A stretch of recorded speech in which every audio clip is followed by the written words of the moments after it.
their voice on Capitol Hill and in DC and in federal agencies through a range of opportunities. Sort of intern support programs. They have titles like the Ambassador Program. We'll hear more about this. When teachers actually get an opportunity to spend part of their career right here in forming policy. And we're going to hear how that amazing thing happens from 3 people who are doing it right now. So we're going to call them down to these seats right here. So if Antero, Garcia, Emily Davis, and Zach Chase would join us, come on. So we're going to start by having them introduce themselves and tell you what they do. What is the name of the program, the thing that they do, and then a little bit about how they got there so that you can see what the path is from a classroom to the thing they're doing. And then we're going to hear a little bit about like what it is that they do every day. Okay, I don't know, do you all have an order? Do we start with? I think Zach should start. Oh, thanks. I'll second that. Good morning, everybody. Good morning. We're only making you at once. This is so difficult. Now that the national parks folks are over there, I just want to go and talk about my passport. I've got stamps, y'all.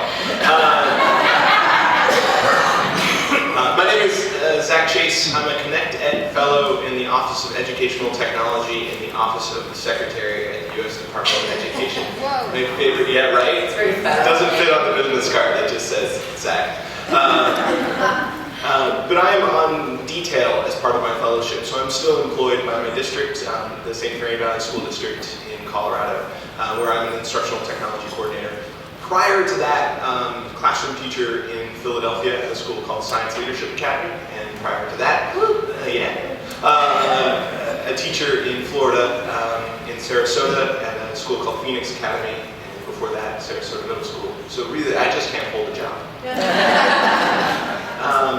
So a little bit about how I got to where I am, and Emily's going to pick up on this a little bit. We talked about it because it's Connect Ed Fellows isn't the same thing as a kind of set program at Ed. You may know about 2 years ago the president announced the Connect Ed initiative. 4 pieces to that. The first one, high-speed internet connectivity to 99% of all learning spaces in the country by 2018. Well, it was in 2 years. So Yeah. They've upped it a little bit. Yeah, realized we had some mountains in the country that were more difficult, as well as access to high quality, low cost devices for all students, and high quality, low or no cost professional learning materials for all teachers. And the last piece is high quality, low or no cost digital learning resources for all students. So that's kind of how I got into Ed, is that a friend of mine said, hey, are you still looking to possibly move to a new place? And I said, yes, and I sent a resume away that got put on a pile somewhere. And then like a month later, I got an email from Emily that said, hey, could we set up a phone call out of nowhere? And didn't know what was going on. And so just got on a phone call and got to talk about all the things I'm passionate about, which include the National Writing Project. And from there, kind of took some steps. Yeah. So to pick up on that, I'm Emily Davis. I am a middle school Spanish teacher from St. Augustine, Florida. I should have cheered for your Florida and not your Philly. That's okay. Okay, I'll do Philly next time. I've been teaching for 12 years. I am also on sort of a detail from my position. I am a full-time Washington Teaching Ambassador Fellow, and Antero is going to talk a little bit about what the classroom fellowship looks like. So really what that means is I get to spend a full year at the U.S. Department of Education in an office of my choice. And do several different things, which we'll get into later. But how I came to be at the department is a friend randomly emailed me a link and said, hey, I think you'd be great for this fellowship. And I was like, what? I don't think so. I've got a lot going on. I don't have time for a 10-page application. so I really just filled out this application to humor her. And so I say all of this to say to all of you is that I knew nothing about ed policy. Not sure I still do, but that was a joke, sorry. I know a lot now.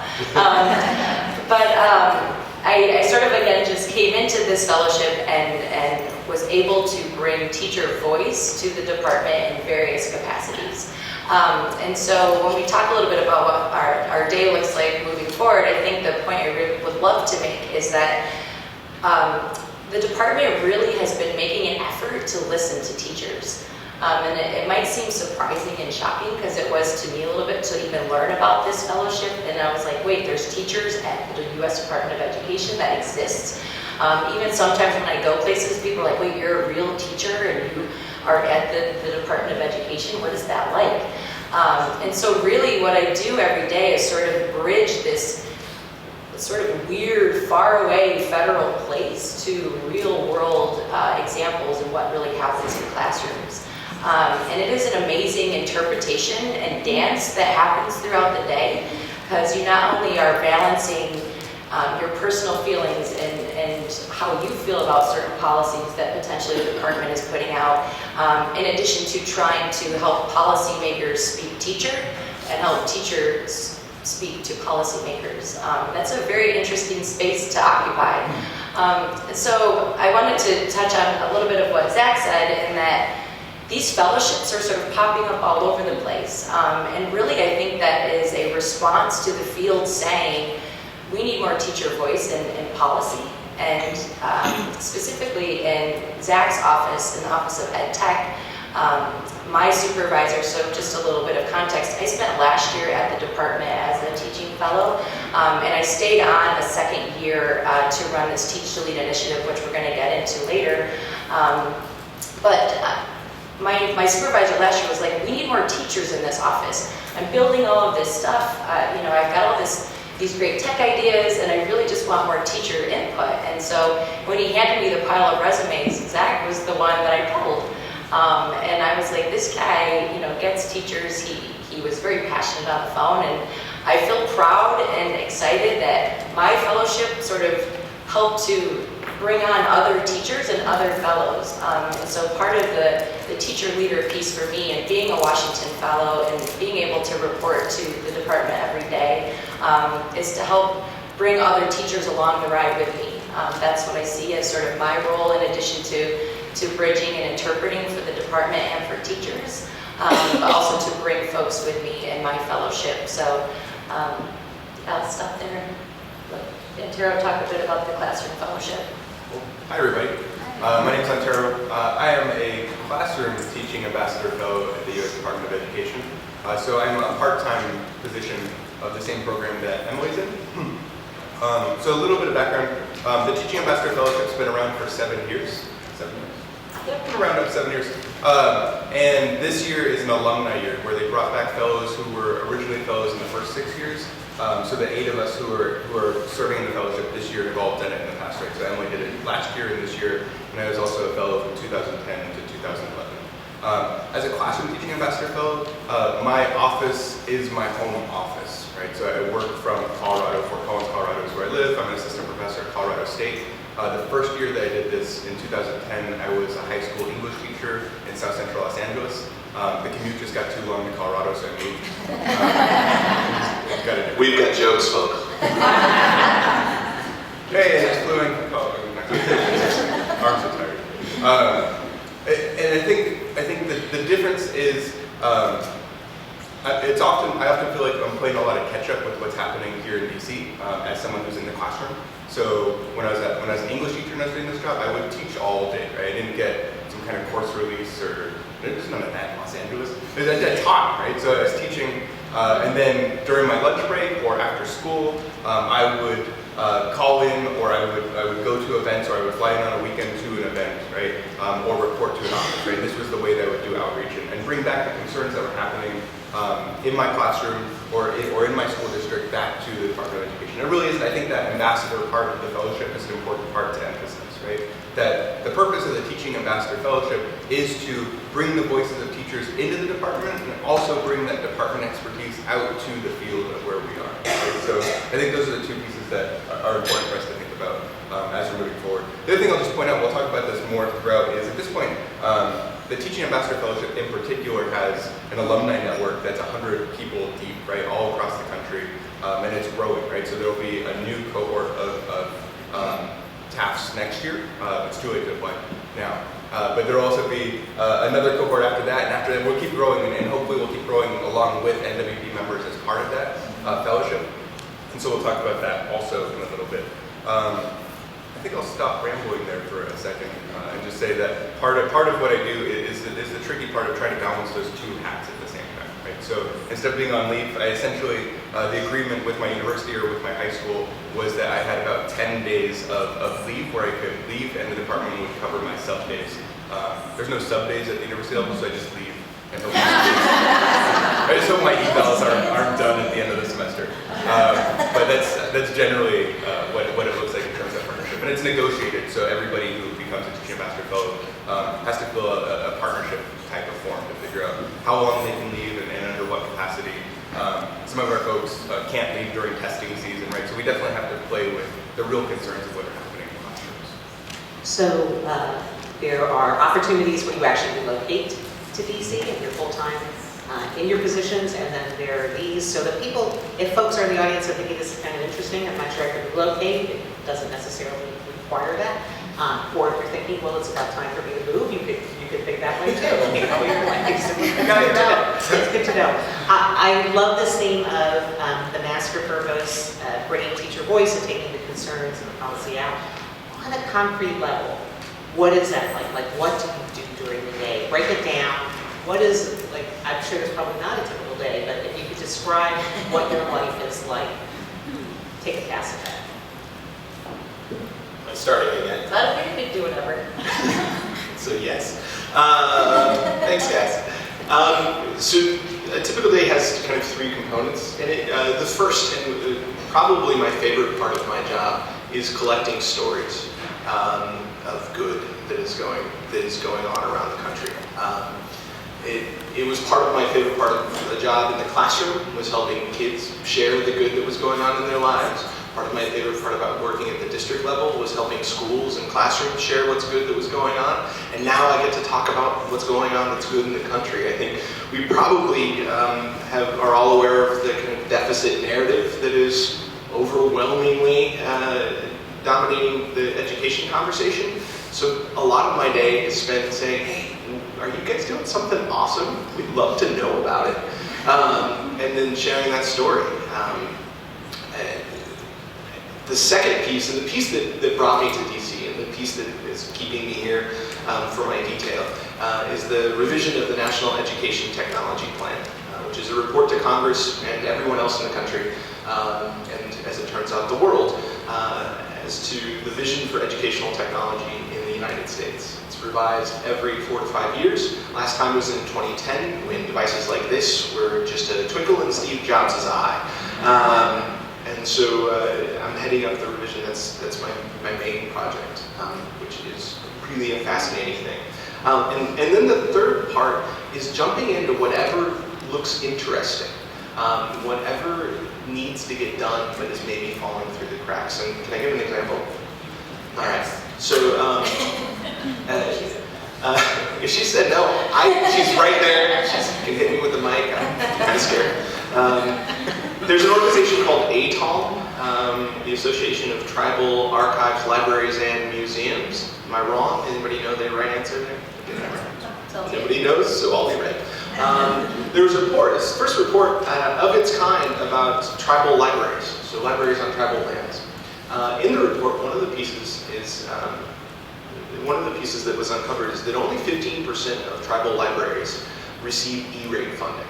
And if you don't know what E-rate is, and you've got some caffeine, I will explain it to you. It's actually probably the reason any school that you know of has internet connectivity right now, or phones for that matter. But 15% of tribal lands, only 15% really, receive E-rate funding. So few of those tribal libraries also have high-speed internet connectivity I read this report, and it's kind of ridiculous. When you compound that with the fact that 80% of American Indian students attend U.S. public schools, and then are likely to return to tribal lands where they do not have access to high-speed internet connectivity. This is a problem, right? It's not equity if you can have a device that works in your school and then you get home and you don't have access. And what would conceivably be the place where we would tell other non-native students, go to your library to get internet connectivity, that's not an option. So I went to Richard Collada, who's the director of our office, and I said, this is a thing. When we get to that 99% that I mentioned earlier, we have to make sure it's not the 99% that we always think are going to benefit and the 1% that are always going to go without. I would love to have some unexpected, this suburban school has no internet. Right? I wouldn't love that so much. I'd like the surprise of it. And so what happened, and I think this is the piece that we talk about a lot, is we are people in the office, and he said, well, it's the right thing to do, so yeah, use some time and figure it out. And so the BIE, the White House Initiative on Native and Tribal Lands, a ton of folks, turns out I just sent an email, made some phone calls, and now everybody said, oh, we're kind of doing pieces of that. So a lot of my job gets to be, hey, there's something that's not quite right. We should try to figure out what we can do.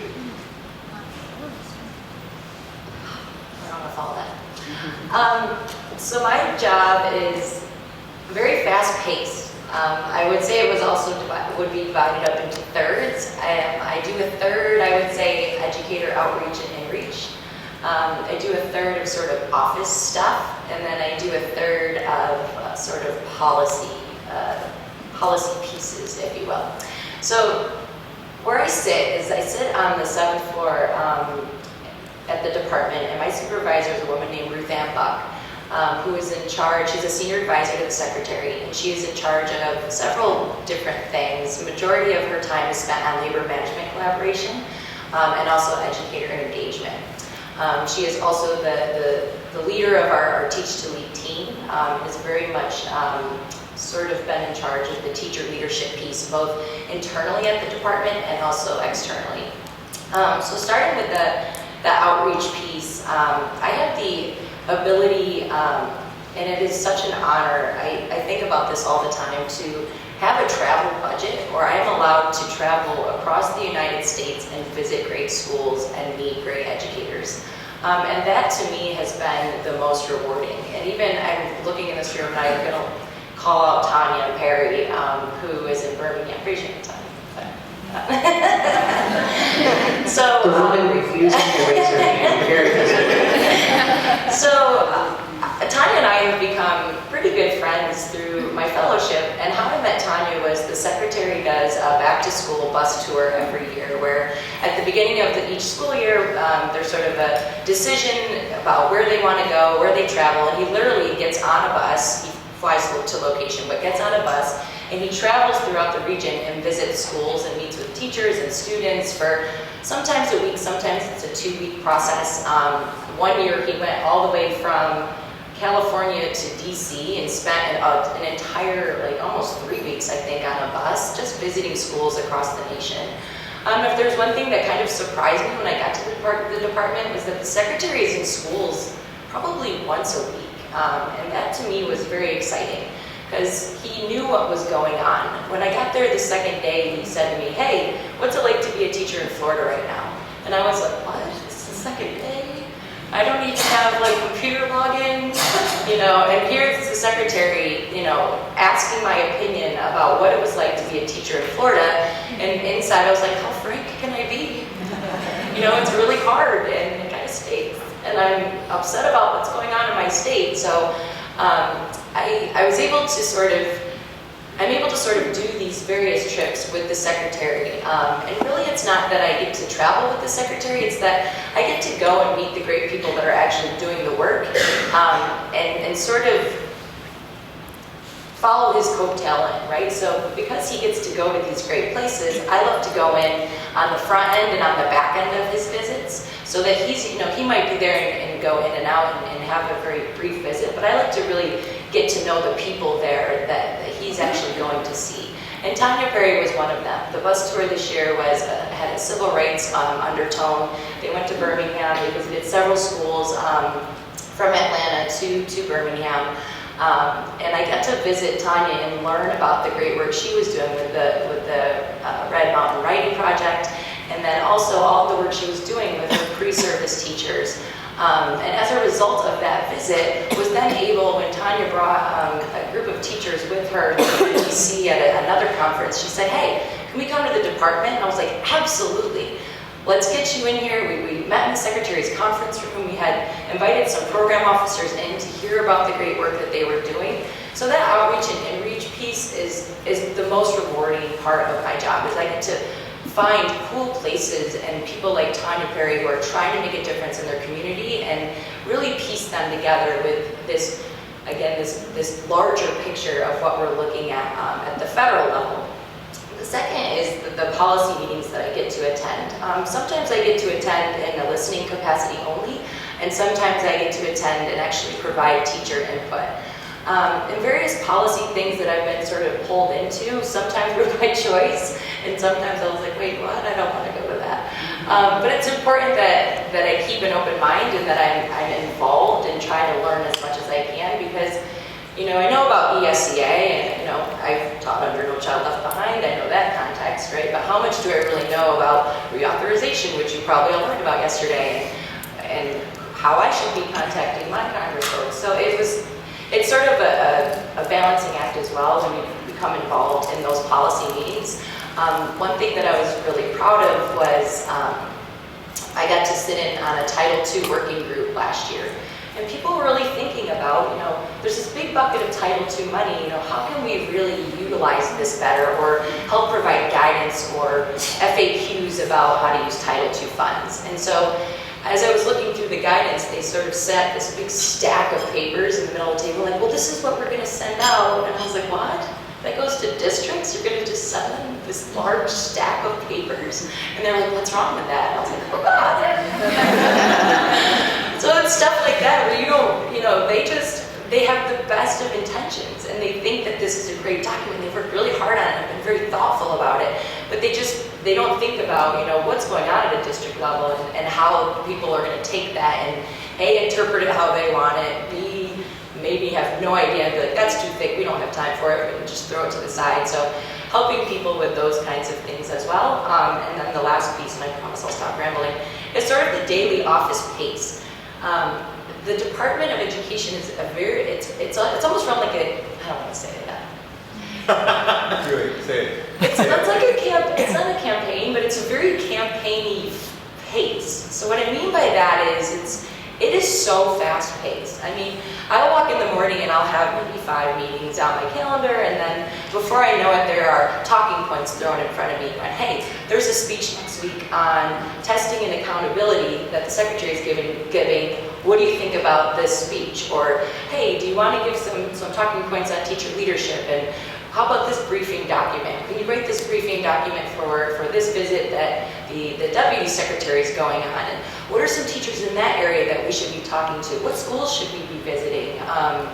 Just crazy fast-paced stuff like that. And then at the same time, trying to provide a perspective that, in my mind, I'm always like, I am not the only teacher in this country. And that weighs on me quite a bit, it's like, what do teachers think about testing and accountability? And I'm like, well, I can tell you what I think about testing and accountability, but I don't, it's very much a caveat that I am not the only teacher in this country that you should be talking to.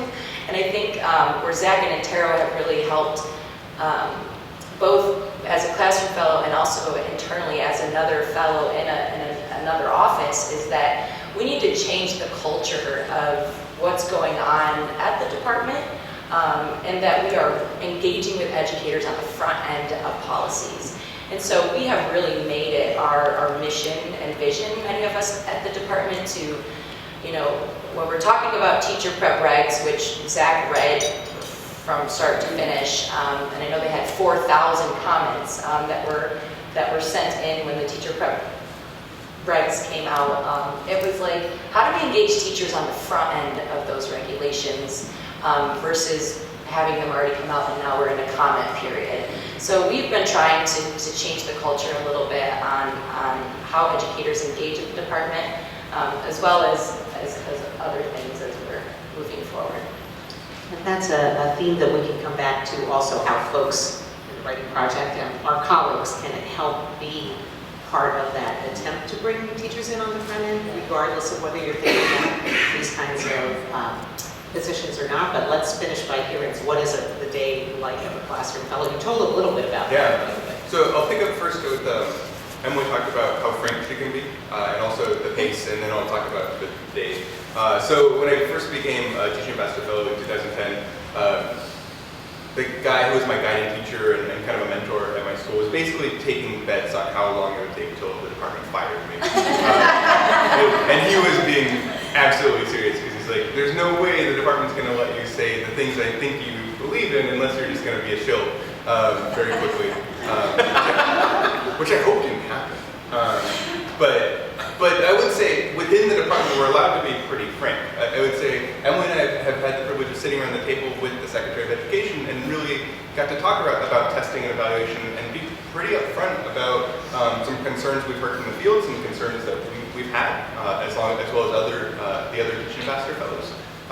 And I think that's a real opportunity, right? So I think one of the things that we're aware of is when we speak in events like this and when we speak at different around the country, we have to speak very clearly about this is what the Department of Education is saying, right? And these are the policies. But when it comes to shaping what's happening within the department, we're allowed to say pretty much whatever we want, right? And kind of, we've never felt censored in that sense, right? But invited, not just allowed. I mean, that's right. It isn't just, oh, I got away with it. It is, no, where are we getting this wrong, and how should we think differently? But I will say that I got away with that feeling is what I had the entire first year. That's the way I say this. That was crazy.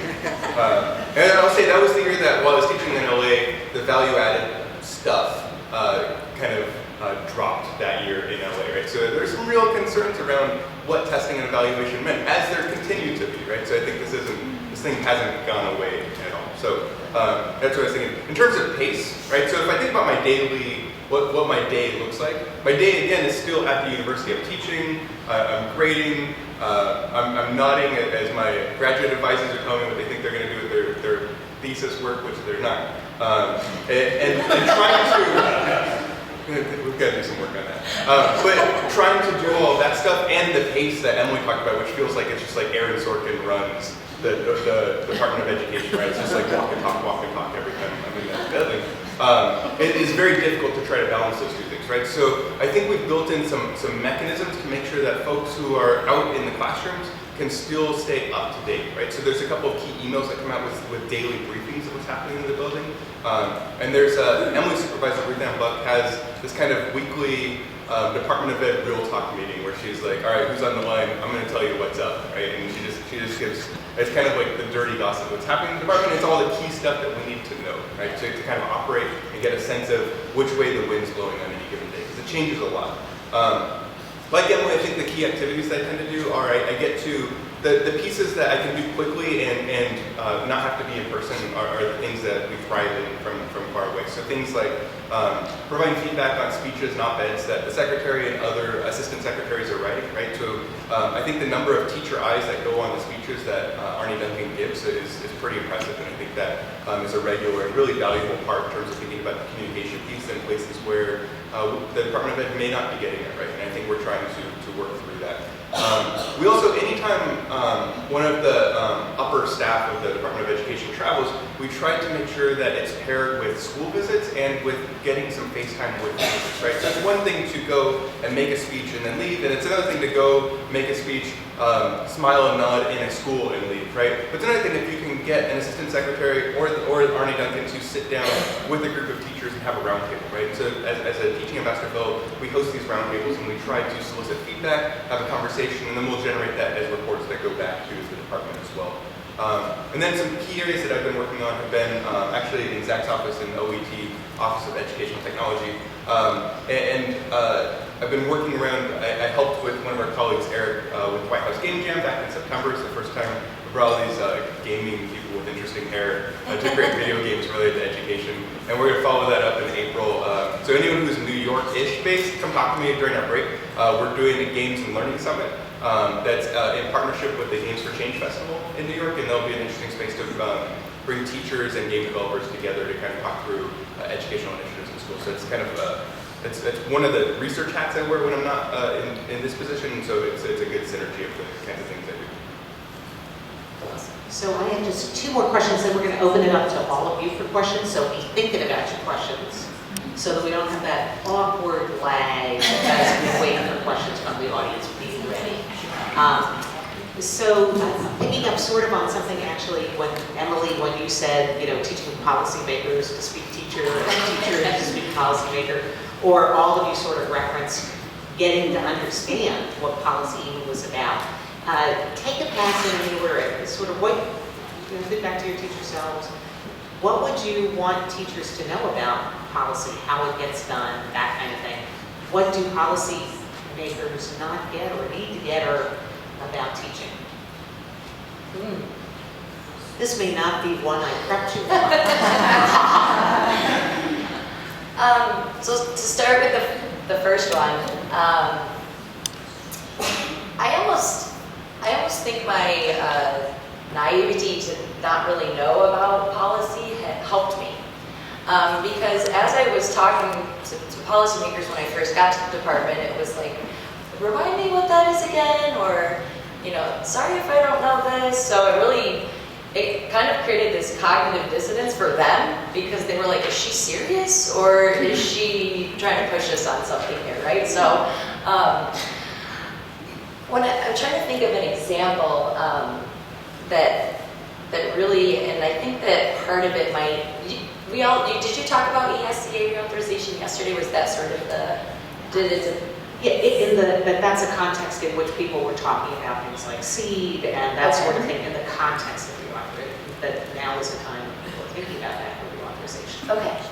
I think a couple things. So as much as this is a place where I'm working at the federal level, this is still a learning experience. And so I think that when it comes down to things like policy, the department really tries to engage and they try to think through a teacher lens, but it's just really hard if you've never been in the classroom. And so I think that part of the art of working with policymakers is that you have to listen. And I think something to remember as a teacher is that policymakers fear teachers.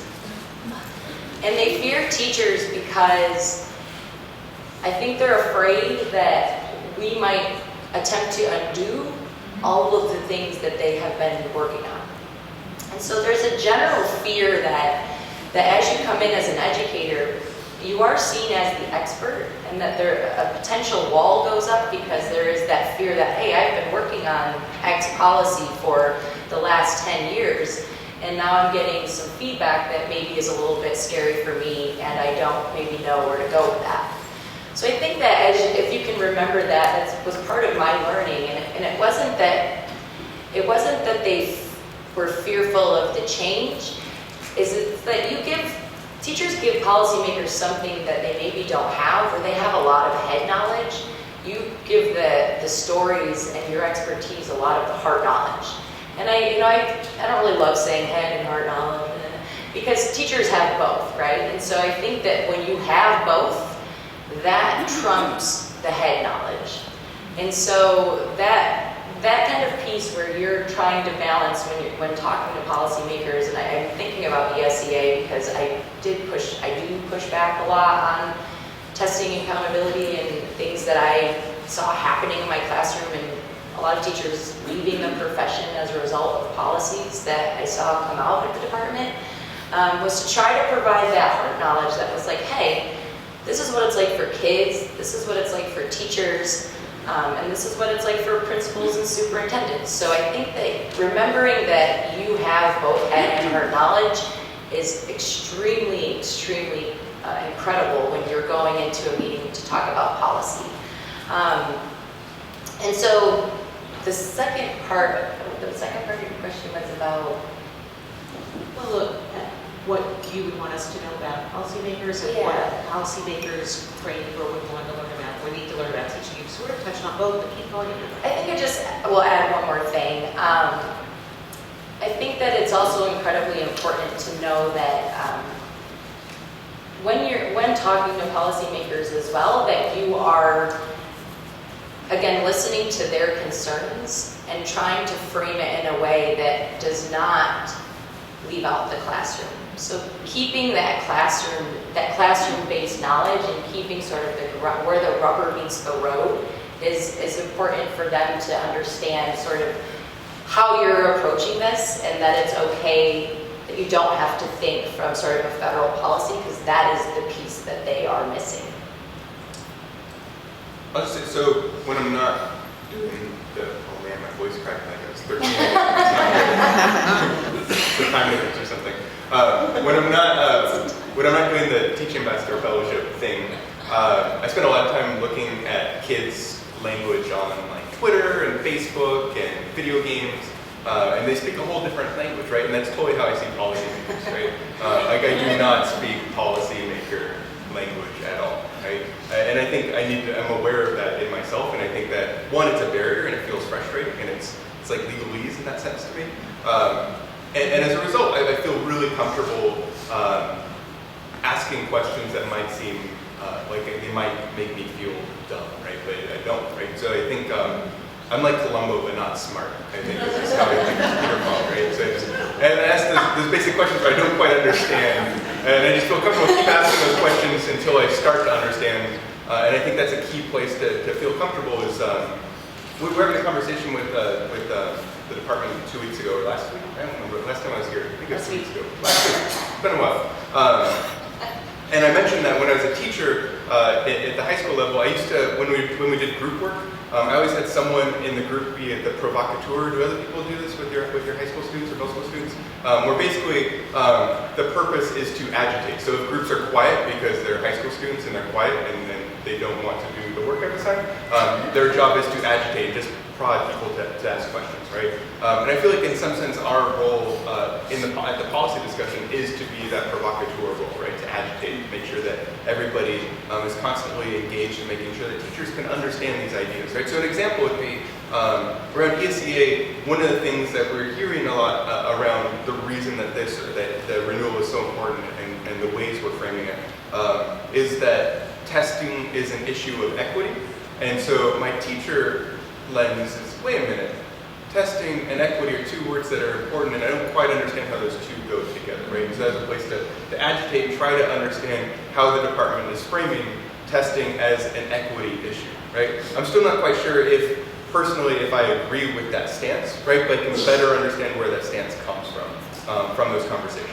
I'll also say that the calendar of making policy does not work with a one-year fellowship, right? So these teaching preparation regulations that we're out for commenting were written long before I became returned as a teaching ambassador fellow, right?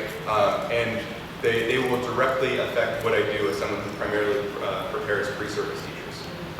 And so I had some concerns around that, and I did, because of the calendar that we're going, I didn't have a place at that table to help write or draft that policy. And it was a longer than a one-year process, right? So I need to think about the ways that learning about policy, engaging with policy is something that I can bring back, right? So if it's a one-year fellowship, which it is, right? One, I can think about the ways that I'm trying to make change at the federal level, but I also need to think about how am I leveraging these networks? How am I thinking about how I'm going to be able to bring this back to my practice and bring this back to the networks of teachers that I work with both in Colorado and still in Los Angeles, right? And so I think those are the two pieces that I regularly think about is I'm learning about these pieces, and there's only so much wiggle room that the department's able to give on something that that's going to affect me, like the teaching regulations, right? And how am I going to bring those back to what I do on any given day? I would say the thing that is important is as passionate as each of you is about the work you are doing, the 6,000 people in the Department of Education are as passionate about the work that they are doing. Sometimes the conversation sounds like folks are sitting around just like, what do we want to do to teachers today? And it is assuredly not that. But then that was a perception that maybe I had previously. So I wrote down some things.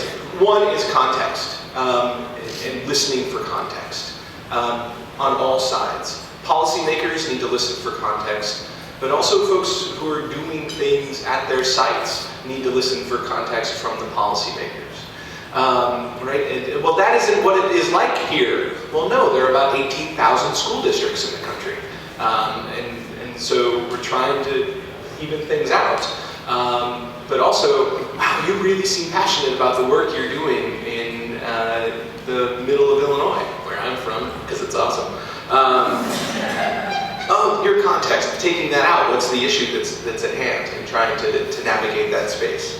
The second is reading it like a text. I'm an English teacher at heart. And so there's this kind of piece of, when we see policy, we look at it and we're like, well, I read it and I took it at face value, and so clearly that's all there is. That's as complex as that one piece of writing is. Versus saying, okay, what might some authorial intent be? What are the other pieces? What allusions is this making to? How is everything is such a complex piece? And I think, hopefully, part of what we've set up here is kind of illuminating the complexity about how those things, when they become public-facing, got to be public-facing. The third is a story that Richard Collada talks about all the time. The Department of Transportation was looking at its website and did some analytics of what people were coming to the Department of Transportation website to look for. The majority of queries that led people to the United States Department of Transportation was, how do I renew my driver's license? The U.S. Department of Transportation is not responsible for people renewing their state driver's licenses. So somebody said, what if we put a link to the state's pages on the U.S. page? It was amazing. All of a sudden, it was that people were excited. Look, government works. But a lot of what we do is help folks on kind of in and out start to say, what is it people are looking for, and how do we help them find that better? And I mean that both ways. And I want to point out that I draw the spectrum like this, not like this. Right? I don't see somebody is at the top and somebody is at the bottom. And I think Emily did, before we came up here, I said, one of the things that really frustrates me about the conversation around education right now is that we say boots on the ground all the time. I think we do things that are not war. Teachers are in the trenches though, right? The sage on the stage. All right, that's enough. The last piece that I will say is that one of the things that I've learned from the countless meetings that Emily has talked about is we can come in as angry as we want to be, and as somebody who felt like they were on the outside, and now I'm here, and I will tell people in this meeting what is real. They're like, okay, that is really interesting. And then the conversation always turns to, so what solution are you suggesting? Nice. And it took me a little while to be like, I don't have a solution. My righteous indignation is all I have brought to this meeting. And it's nice because Twitter can fit just about as angry as I get and doesn't ask me for a solution. But I would say that is the piece on all sides, is what are you coming with as far as solutions? And I say that for policymakers, I say that for teachers, administrators, people at the state, local, everybody. Be as angry as you need to be, and a lot of times that anger is founded on some real things. And be ready to answer that question of what solution will you, because that has been the best part. People are actually really curious as to what solutions you will propose. Can I tell us one brief story? Like I would stop. You keep asking for permission. I know. All of a sudden. Somebody's controlling this mic. No, I won't tell the story. I'll tell later. Tell the story. He just wants you to bed. Go ahead. I just forgot the story. No, I actually actually legitimately just forgot the story. If I remember it, I will bring it up. People stop everything. I got bashful because I'm Sorry. asking for permission. Well, I'm going to throw out one more prompt and then we're going to open it up to you with the proviso that as soon as Zach remembers the story, he gets to stop everything and tell Once the you story. listen, yeah. Yeah, totally. So this piece about involvement on the front end, this project that you've all been talking about, how did that happen, is a great thing to talk about with this audience here. Probably some of you might be thinking that this is something you might want to do in your career, but many more of us would be available to use the NWP network in that kind of front-end engagement. We certainly tried to organize around the teacher preparation for regulations. Some of you in the audience might have gotten those emails, for example, from Jonathan Lovell at San Jose State Writing Project. Get your comments in now. This is really big for any of us that deal with preparing new teachers. What ideas do you have for us about how we can organize to be part of that project and to provide, you know, the insight of this large network? So, almost a story, but I'm going to ask Emily to tell it, but she doesn't know this. This is awesome. I know. I don't want to go about Zach's story, but Emily knows. Emily, can you talk a little bit about the taking the test thing that just happened? Sure. Actually, yeah, both of you. Right? But, Yes. okay.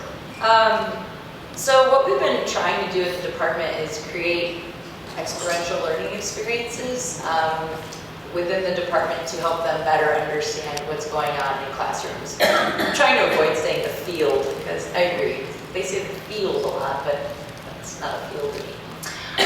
So what we did was we felt like we wanted senior staff and folks at the department to understand what it was like to be a student in 6th grade taking either the PARCC or Smarter Balanced ELA or math exam assessment.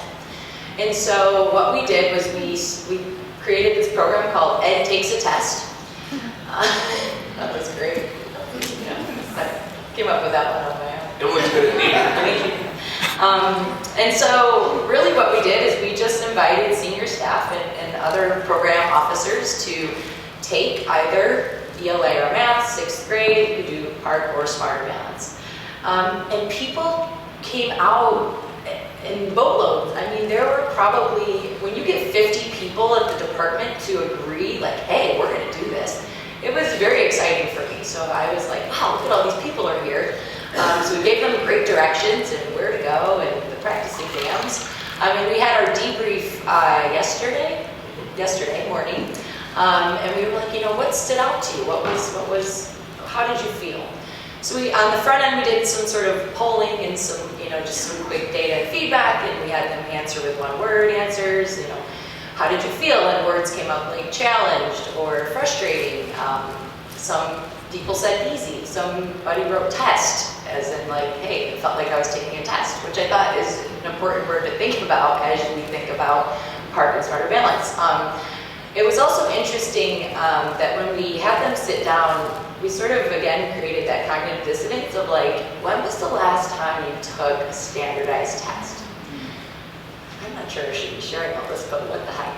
And so it was kind of like, I think, you know, I'm 33 years old. The last test I took that was probably standards-based-ish, and we took out the equation that you weren't allowed to raise your hand if it was sort of like a college entrance exam, and or like an AP or IB test, and or like the bar exam. So it had to be like a real standardized test in the classroom.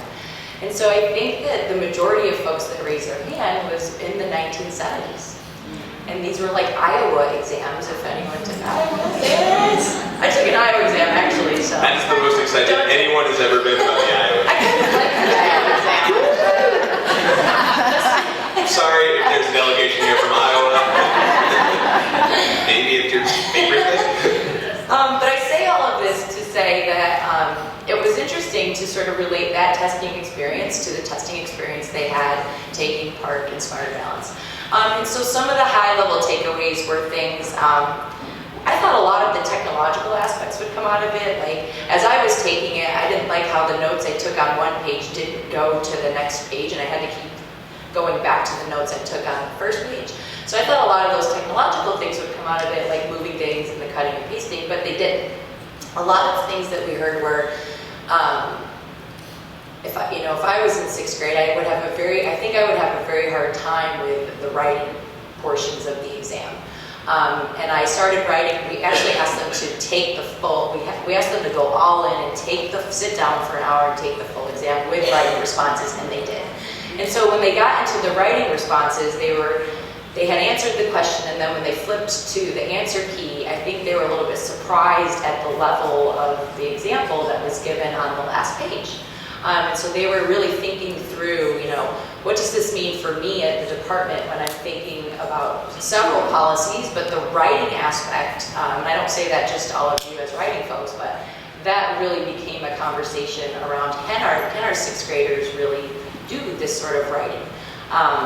And then the other piece was how much we kept coming back to the supports that teachers would need in order to teach at a level that would support the context that was in the assessment. And I was like, yes! And I was in the front, they're like, victory! But it really came back to that. People kept saying, we really need to think about and make sure that we're providing supports for teachers, teacher training or whatever have you, so that they are able to have 6th graders be successful on this assessment. And the last piece I'll leave you with a high-level takeaway was my boss, Ruth Ann Buck, and she will say this publicly, which is why I'm going to say it. She has a 6th grader, and she's like, I sat down, and I was taking it, and he came in the room, and he's like, what are you doing? And she's like, oh, I'm taking the Park 6th grade ELA test. And he was like, what do you mean? What are you doing? And she was like, and then she was like, and then I got a 30 out of 40. And she's like, as somebody whose job it is to take information and synthesize it and represent it and advise the secretary on it, and I'm getting a 30 out of 40, that bothered me. She was like, I was distraught. And so I think that, again, to Antero's point, and to create these sort of places where we can sit down and not sort of speak at people, but really have them engage with us in a process that is hands-on, and that we're not sort of banging our heads against each other and like trying to really think through it together, like, all right, we're doing this together, we're working on this together, what does this mean for all of us, has been very helpful in helping engage and push things a certain way. And I think, so thinking about that, if I think about what we can do, right, coming back to Elise's question, it's pretty telling that the people who are making a lot of these decisions haven't been exposed to standardized tests in several decades, right? Like before I was born, I'm pretty much the same age as Emily, right? That's crazy. And so I think about, we have a good chunk of folks in the Department of Education who are former teachers, but that boots on the ground has changed, right? Like the environment has changed in the last couple of years, it's constantly changing, but it's changed a lot in the last couple of years. And so I'd say these are the places that we need teacher voice in the department, right? Is what is happening now, right? Because I can say, I was teaching in Los Angeles, that was 3 years ago. Things are a lot different now than they were 3 years ago. And that's an important piece for us to think about. And so those are the conversations I've been having actually with our local writing project in Colorado, the Colorado State Writing Project, Colorado State University Writing Project.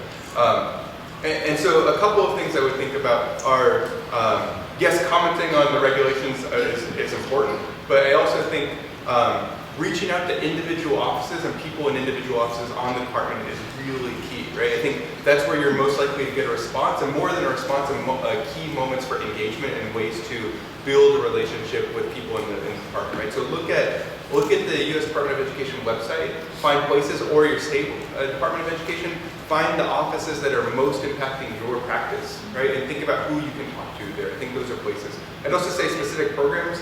Emily's going to help talk us through some Teach to Lead initiative stuff in a little bit, and I think that'll be a key place to think through opportunities in a minute. And I would totally just encourage you to think about becoming a teaching ambassador fellow. You should apply for this and other like fellowship programs. I think the fact that you're here at this conference represents the kinds of expertise we're looking for in the fellowship. So do that. I remember my story. I wrote it down. Don't forget, they'll think you were lying. So in November, we had about 100 really interesting, thoughtful superintendents from around the country to the White House for the Connected to the Future Summit. And so the president spoke, he unveiled some really cool initiatives and documents, one of which I got to help write. And then in the afternoon, thank you, in the afternoon, the secretary came to speak, and we prepped the superintendents. And any time you can, even here in this city, anytime you can get the secretary to make a meeting, you've won a Sonic the Hedgehog gold ring. And so we said, we're going to have 5 minutes. We planned it. We're going to have 5 minutes. We know how long we have the secretary. We know what his day looks like for questions. So we prepped the superintendents. Go ahead and write your questions. We did the thing like, if you're going to stand up and tell your story and then just put a question mark at the end of it, that's not actually a question. And so then people scratched out what they had written. And so we had our 5 minutes. The MC for the day said, all right, thank you, Secretary Duncan. We really appreciate your time. And the secretary looked out at the crowd and realized that there were maybe, a dozen and a half hands still in the air. And he's like, no, we're going to go ahead and take all of these. And took the next 20 minutes of his time, and I scribbled as only I have seen an 8th grader do. Just note after note, and then took the time after each of those questions and said, let me respond to everything. This is a good point. And said things like, we don't have the answer there. We really need your help in coming up with it. And for me, as I think you're getting kind of an iconoclastic vibe, hopefully, from we were all like, we're going to change it. No, wait, it's harder than we thought. For me, that was a moment of, oh, democracy. That's a thing that's still he took the time to listen to everyone, to respond to everyone, and then was sincere in and if you have ideas, please let us know at the end of it, which I thought was just fascinating and excellent. So that listening piece does go both ways. And there are people at either end of that spectrum. That's great. So we have from now to the top of the hour for questions. Bob will pass the mic around. You're going to hear me repeat them up there because the camera can't move around. I have 2 questions. The first one should be pretty simple. The second one is pretty heavy-laden. The first one is, when you are developing regulations and policy, how do you think about them differently, or how does the department think about them differently for educators versus administrators and superintendents? Do you Our understand the policy is question? thought about differently for educators versus administrators. Administrators, correct. I'm going to go ahead and talk specifically because I'm in the middle of the National Ed Tech Plan. And that is a piece that has decidedly multiple audiences. And so the first thing that we've done is gone out and asked different folks, how does this issue affect you specifically? And then we've said, and we're still going to be listening, so if you could take these questions to your networks of people and ask them that same question and report back, that informs how we write. So I will tell you that though it is not at all written yet, the National Ed Tech Plan will speak to some specific audiences. So it'll say, if you're thinking about this as an administrator, here are concerns that you should pull up. If you're thinking about this as a teacher, here are some concerns that you should pull up. So really trying to distribute that listening and what story we're telling on the back end. So not saying, hey, everybody in education, this is a one-size-fits-all communication to you. And I think that that's a shift that I'm seeing across policy documents that started before I got to Ed. Yeah. I appreciate your question because there are also principal ambassador fellows. So the principal ambassador fellowship, there are some like the classroom fellows, so there's some that stay at their schools and participate part-time, and there is actually a full-time principal at Ed, Jill Levine from Chattanooga, Tennessee. And her presence in the policy world has changed a lot of what happens. So it hasn't been just, how about teachers? And every time it's, how about teachers? And then she says, and principals. How about this? And principals. Every single sentence I say, and it's so important. Because that alignment piece is really what we're talking about from federal down to the classroom. And so I wanted to flag for you too that Jill is on voting position on the policy committee at the department. So there are practitioners in the actual policy committee that have voice and have a vote. And so her presence has been huge at the department, and we engage with administrators and principals all the time. She also has a program called Principals at Ed, where she brings in principals roughly every month, about 15 principals into the department, and they are constantly giving feedback. We just had 15 innovative principals at the department, and we talked about innovation all day long. And it's just been great to have her there, and so this is another fellowship that A, we should be thinking about, and B, they are having tons of influence in the department. No, so I'll just add that that's the key piece is thinking about here. Sorry, doing the head bob thing. Is having teachers and principals at that piece before the policy is written, right, to help shape that piece. But I'd say afterwards, the policy is going to be a policy, and it's not directed at necessarily at specific individuals, but it's a policy that's going to be enacted, and then there'll be, but the communication is the key part too, right? So I would say that the Department of Education is trying to really focus on making sure that it's being clearly communicated to these different audiences, right? Here's what it means for teachers, here's what it means for superintendents. And I'd say the other offices to think about, or other groups that there's a lot of intentionality around ours, there's a large focus on the parent piece, right? So what does this mean for parents? And also sectors, right? What does this mean for rural schools? What does this mean for urban schools, right? What does this mean for native schools? And I think those are other key pieces that are also being thought about. Thank you. You had a second question? Excellent, thank you. I just want to apologize for bringing this up, but could you address what's behind the movement of privatization of education and what we can do as educators to inform? Privatization of education. Yikes. You want? You're not going to like my answer. I don't know. That's what we were told yesterday about an educated advisor. You were told what was that? They just said, I don't know, I can't speak to it, we don't know what's behind it. I mean, I feel like part of what I always hear is, and the secretary will say this, is that, I don't know, immediately when you said that, I just went to charter schools, so okay, just wanted to make sure that that's maybe where we were going. But I feel like I hear him say things like, no matter what kind of school it is, if it's a great school and there's great teachers at that school and there's great principals at that school and it's an effective school and it's doing what's right for those kids, that a great school is a great school. I know that that's a position I hear. I can't speak specifically to the privatization piece other than I hear it often.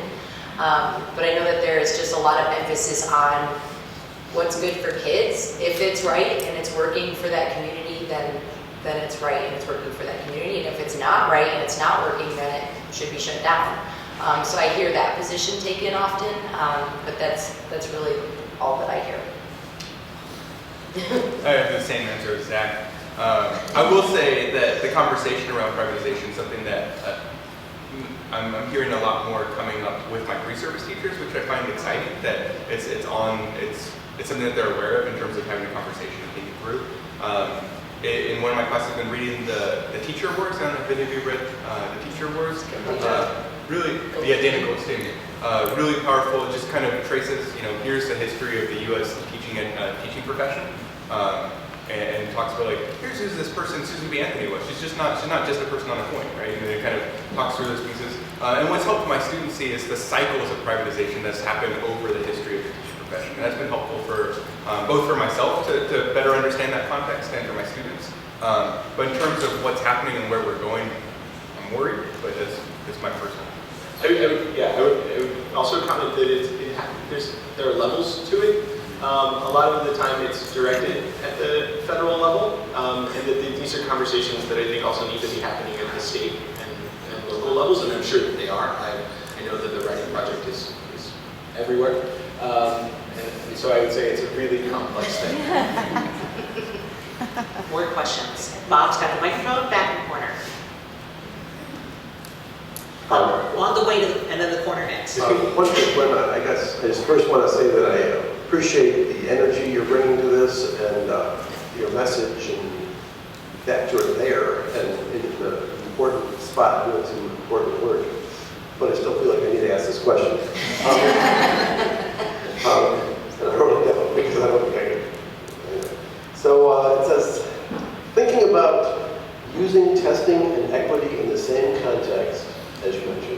and being honest with policymakers, which you mentioned, it makes me more curious.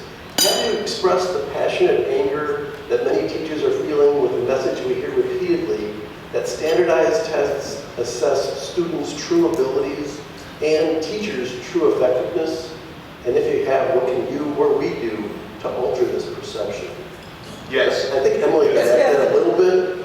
Testing, standards, equity, that whole bit. And by the way, I'm not reducing these, I'm naming these for the camera. That's all I'm doing. That was much more richly stated. So I'll do the really short answer here in that one, yes, we have those conversations. We also say, so part of my job here, right, and also our job here is the things we hear from you today, we have to bring these back to the department and say, we were at this conference with these leaders from around the country, and here are some of the key things we heard, right? So if we hear indignation around issues like testing and equity, we have to say this is what we heard and bring it back, right? Which allows us to make sure that this isn't editorializing, this is us trying to disseminate these pieces of information. So I'd say that's a useful mechanism of what being an ambassador allows us to do is we're able to have very frank conversations with teachers and say, you know, I'm a teacher too, this is what, we want to hear what you're saying so we can bring this back. So I'll just pause there as a way to think about that. So I think that because we have done just that, you have seen the testing conversation change quite a bit. I mean, even when you see op-eds and things going out about sucking the oxygen out of the classroom and over-testing and all of that, I feel like there has been an acknowledgement of what's happening. And I think the other piece that we've sort of uncovered is that as much as the federal government only requires 2 tests, when they are high stakes tests, that trickles down to putting in 30 other progress monitoring exams in order to make sure our kids do well on the high stakes test. And so being very clear and any of your stories, as Antero said, the stories that you are able to tell really help the department see what's real. And so because we kept hearing over and over again where the federal government sees their role as, oh, we only require 2 tests, and we say, but there's 30 in this school, or I think the other piece of it is when the testing issue started coming up at the beginning of this year, we purposefully went out and asked teachers to give us their testing schedules. And so we took a lot of testing schedules back to the department, like, look at how much instructional time is lost here, look at the loss here. Some schools, it was like 50% of their instructional time was lost. And it was like anything from, you know, are pulling kids out to test for RTI, or, you know, special education progress monitoring, or, you know, you start looking at the diverse populations and how much they're pulled out for additional testing and monitoring, and it became a monstrosity of testing. And so it's helping, you need to give us your stories. That is what we need from you. That is how you can help influence and provide us with real documentation that we can say, this is real, this is what's happening at this school. When Zach talked earlier about context, another piece that's really important for us is to help them understand that what might be working in DCPS schools isn't right for everybody. And helping people remember that contexts are so unique, school to school, classroom to classroom, has been very helpful for us. So if you can arm us with those things, that's what we're here for. And I think that you should continue to, and we'll get to this later today, is be an advocate, blog about this stuff, put it out on social media. You know, if you are passionate about it, we need to get your voices heard, and that's where the National Writing Project becomes so important, is that you are your own ambassadors in your own right, and the more that you can push stuff out about what's happening, it helps us to have the things that we need to share.